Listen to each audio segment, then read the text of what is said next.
यूं तो बनारस को हिंदू सनातनी मोक्ष प्राप्ति की नगरी मानते हैं। साथ ही इस धार्मिक और प्राचीनतम नगरी को वाराणसी, आनंदवन, रुद्रवासा, अभिमुक्ता व महाश्मशान के रूप में भी मान्यता प्राप्त है।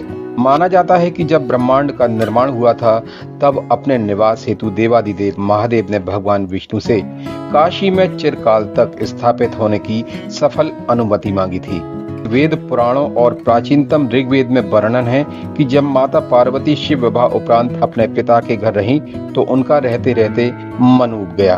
तब भगवान शिव से उन्होंने अपने साथ रहने को कहा, परंतु भगवान शंकर चहुलोक में विचरण करने वाले थे। उनका कोई निवास का नियत स्थान नहीं था, पर पार्वती के आग्रह पर ही भोलेनाथ ने अपने और पार्वती के अनंत काल तक निवास हेतु काशी का चयन किया और अपने त्रिशूल पर काशी नगरी का निर्माण किया। पृथ्वी से सैकड़ों फीट ऊंचाई पर काशी का प्राण प्रतिष्ठित निर्माण स्वयं भगवान शिव के द्वारा ही किया गया। पृथ्वीलोक में एथेंस, मिस्र, रोम, इजिप्ट इत्यादि देशों के बारे में जब सुना भी नहीं गया था, तब भी काशी नगरी स्थापित थी। काशी को ब्रह्मांडीय धुरी भी माना जाता है। ऋग्वेद में वर्णन है कि 40,000 वर्ष पूर्व जब सुनीरा आए थे, तब भी ये नगरी स्थापित थी। काशी नगरी की विशेषता है कि इसे आतताइयों द्वारा कई बार जीर्ण शीर्ण किया गया, परंतु इसका पुनः निर्माण कर दिया गया। काशी में आक्रमण से पूर्व 26,000 मंदिर हुआ करते थे, जो 3,000 की संख्या में अब भी अपनी पौराणिक और प्राचीनतम गाथा का बखान करने के लिए अडिग खड़े हैं, जिसमें कि महादेव के विश्वेश्वर लिंग रूप को स्वयं ब्रह्मा जी ने अपने कर कमलों से स्थापित किया था। ब्रह्मा द्वारा स्थापित इस विश्वेश्वर लिंग की पूजा सर्वप्रथम भगवान भोले के अनन्य शिष्य सप्तऋषियों द्वारा आहुत की गई थी, जिसे आज भी उसी प्राचीन विधि विधान से सायकाल 1.5 से 2 घंटा आहुत किया जा रहा है।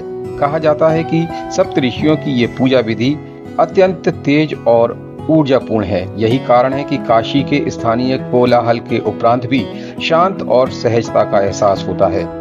पूजा अर्चना चिरकाल से अनवरत चली आ रही है, पर इस विधि का गुण रहस्य आज भी प्रकांड और विद्वानों की समझ से परे है।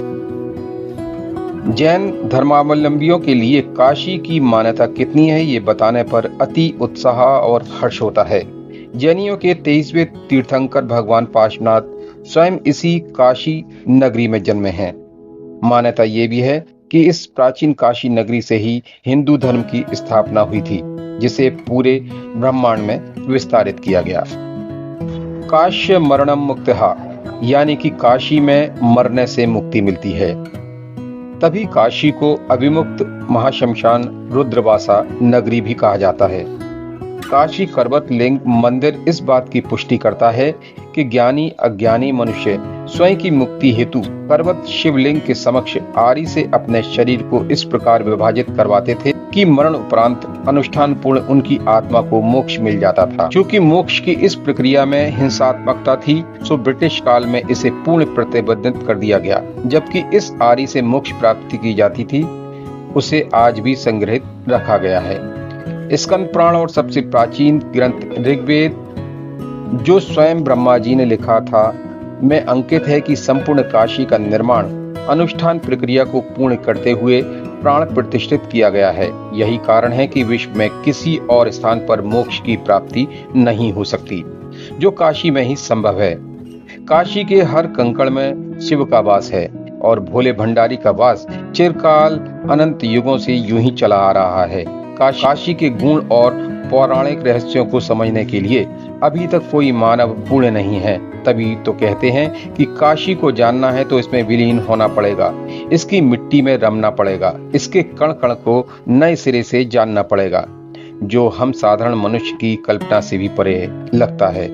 पर यह मोक्ष यात्रा यूं ही गंगा के घाटों पर सदैव अनवरत यूं ही चलती रहती है। बनारस। काशी दर्शन, MNV न्यूज।